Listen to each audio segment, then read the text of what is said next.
Take the fastest rocket anyone has ever dreamed up. Faster than light if you want. This is all happening in your head, so go ahead and cheat. Point it at the blackest, emptiest scrap of night sky you can find. No stars, no moon, just dark. And then you fly. Straight line, full throttle. And you never turn, and you never slow, and you never stop. A year goes by, 1,000 years, 1,000,000,000 years. You keep going. And I want you to answer me one simple thing. What do you hit? Something? Nothing? A wall? Most folks, when they really sit quietly with this, they picture a wall. Somewhere way out there, at the back of everything, a kind of fence. The edge of reality. It's a perfectly natural picture. It's the one I carried around as a boy. But the second you pick it up and turn it over, it starts to come apart in your hands. So tell me about this wall. What's it made of? Bricks? Then bricks are part of reality, and we haven't reached the edge yet, because there's a wall sitting there in space, being real. Fine, you say, it's not made of anything, it's just the end. Then what's on the far side of it? If you say nothing, I'll ask you to describe this nothing. Does it have a left and a right? Could you stick your hand into it? Because if you can poke your finger past the wall wasn't the edge. And if you can't, if there is truly no over there at all, then the wall isn't a thing sitting in a place. It's something much stranger, and we've barely started. And while you're at it, tell me what holds this wall up. What is it standing in? A wall in my kitchen stands on a floor, in a room, in a town. A wall needs a somewhere to be.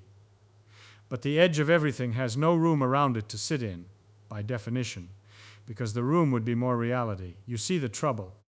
The word edge is doing something sneaky. When I say the edge of a table, I mean a place where the table stops and the room keeps going. Edge always means, here's the stuff, and here's the not stuff right beside it. But the edge of everything is asking for a place where reality stops and something keeps going. And if something keeps going, that something is also reality. The phrase eats its own tail. So maybe there's no wall, and that's the whole answer, and we can all go home. But that feels like a cheat, doesn't it? The universe is out there. It's big, but it's a definite thing. It ought to have a shape, and shapes have boundaries. I don't want a clever word trick. I want to actually go and look. So let's do that. Let's go look at the edge. And right away we trip over the first real clue, and it's a beauty. To look at anything, you need light. Light from the thing has to crawl across the gap and land in your eye. That sounds too dumb to even mention. But light is not infinitely fast. It is quick, 186,000 miles per second, but that is a speed, and a speed takes time to cover a distance. Hold a candle at arm's length. The light you see left the flame a tiny sliver of a moment ago. You are not seeing the candle now. You are seeing the candle as it was. With a candle, the delay is nothing, a few billionths of a second, who cares? But stretch the distance out. The sun sits about 8 minutes away at the speed of light. So when you squint up at it, you are looking 8 minutes into the past. If the sun blinked out this very instant, you'd sit in full sunshine for 8 more minutes, whistling, with no idea the furnace had gone cold. Push it further. The next star over is years away. Its light is years old when it reaches you. Look at a faint smudge of a distant galaxy, and you are catching light that left it before there were any people to look. So when you stand in a field at night and take in the whole sky at once, you are not seeing a single moment. You are seeing 1,000 different pasts stitched together. This star as it was 10 years ago, that one as it was 10,000, that smear of light as it was before the earth had cooled. Some of those bright points may not even be there anymore. You're looking at a photograph of ghosts, all pretending to share one sky. The deeper you stare into space, the deeper you stare into time. Distance and pastness are the same arrow pointing outward. There is no telescope anywhere that shows you the universe as it is right now. The now of a faraway place is a thing your eyes can never reach. Sit with that, because it quietly bends the whole question. We set out to find the edge of space. But every single step outward is a step backward in time. So if there's an edge out there, it might not be a wall standing in a place. It might be a moment. It might be an edge in time. Let's keep walking the light back. Farther galaxies, older light, fainter and redder and stranger. We go back and back, toward the beginning of things, toward when the universe was young and small and crowded. And here something has to give. Because the early universe was not a calm, dark room.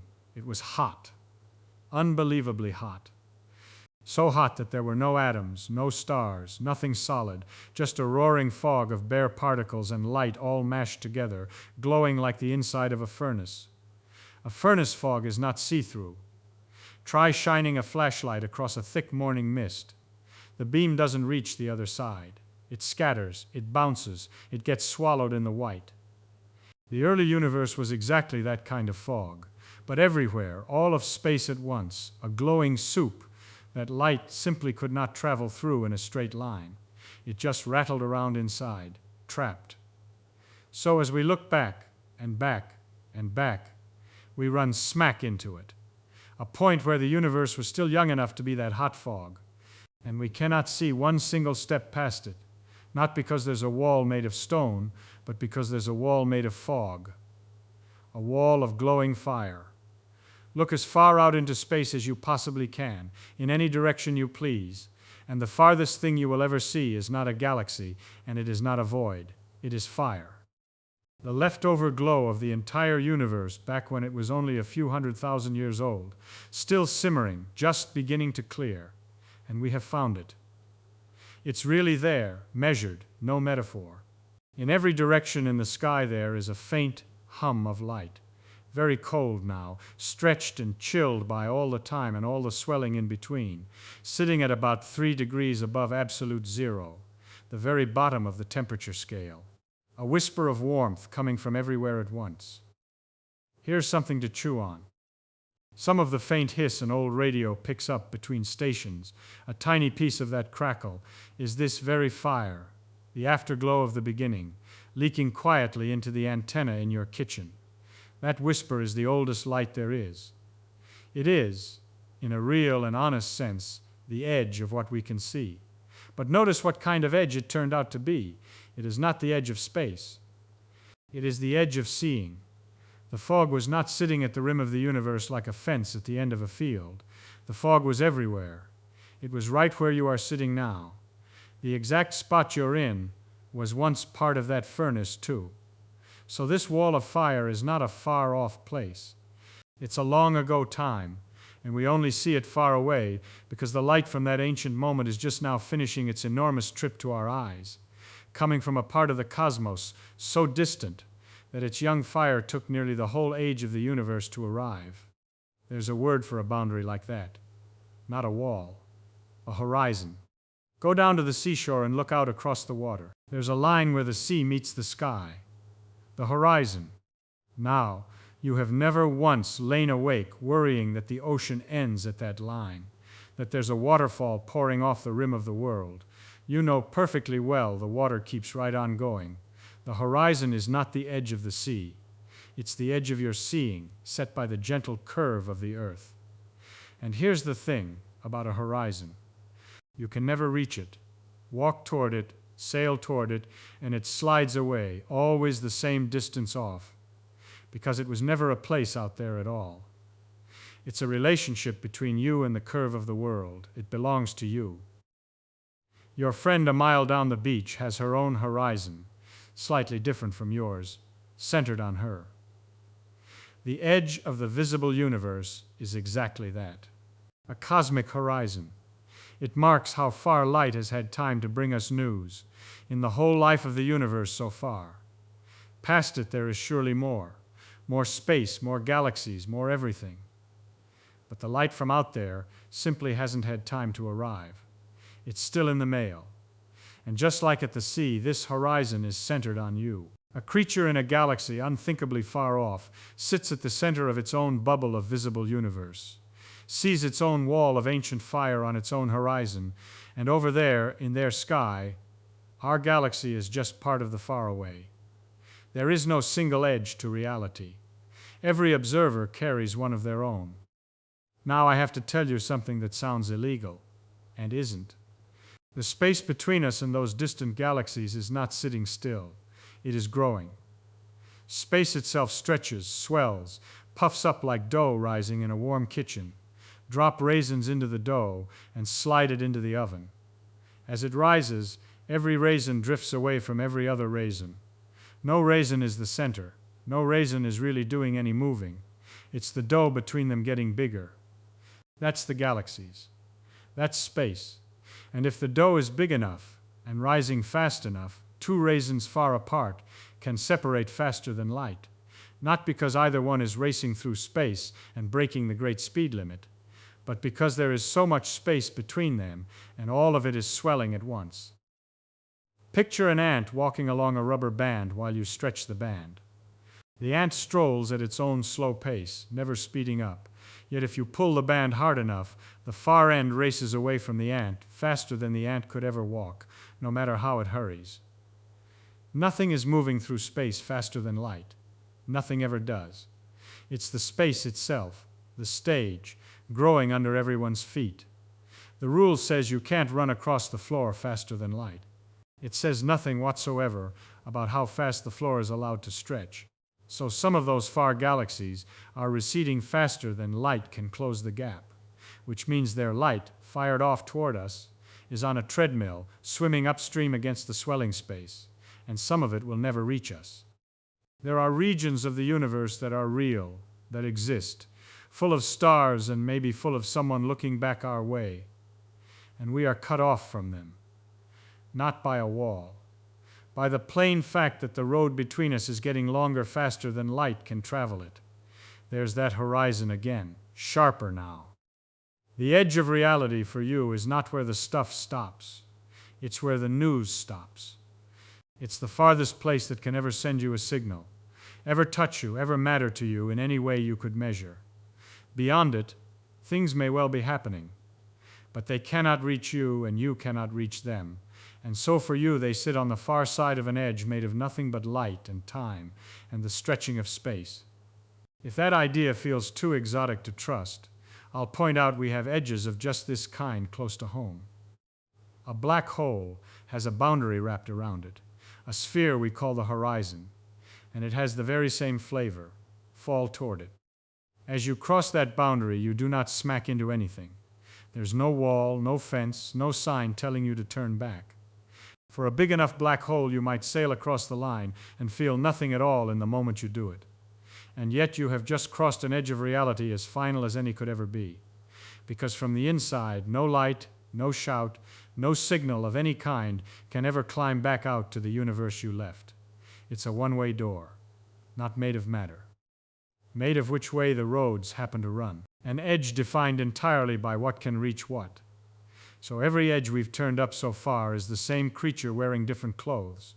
Not a fence, a horizon, a boundary of reach, of information, of what light can carry to whom. Let me now do something a little rude to your sense of direction. We've been heading outward this whole time, bigger and bigger, hunting for the edge at the largest scale. Let's spin clean around and go the other way, inward, smaller and smaller. Because maybe reality has an edge down there too, at the very bottom. Take anything, a drop of water, cut it in half, then half again down to a single molecule, then the atoms, then into the atom, to the buzzing nucleus, then into the particles inside that. Keep having. The old Greeks asked whether you could go on forever, or whether you'd eventually hit a smallest piece. And it is still one of the finest questions anybody ever asked. So how far down can you go before something breaks? It turns out there's a length where our whole way of describing the world just quits on us. It is fantastically tiny. Take an atom, already so small that millions would hide inside the period at the end of a sentence. Now imagine blowing that single atom up until it is as big as the entire visible universe, every galaxy and all. In that blown-up cosmos, this special little length would be only about the size of a city street. That's how far below the atom it sits. We write it as 10 to the minus 35 of a meter, and you should not even try to feel that number. You can't. Nobody can. Down at that size, something delicious and terrible happens. Two great pillars of physics start fighting over the same chair.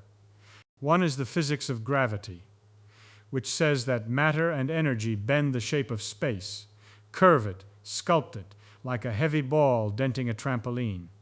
The other is the physics of the very small, the quantum rules, which say that down at tiny scales everything jitters and trembles and flatly refuses to hold still, that the harder you try to pin down where something is, the wilder and more uncertain everything else around it becomes. Shove those two together at that bottom length, and you get a space that is supposed to be smoothly curved and violently jittering at the very same instant. A shape that won't sit still long enough to even have a shape. People sometimes call it a foam, a churning, frothing, boiling no place. Our equations, which work so gorgeously everywhere else in the universe, here just start screaming nonsense back at us.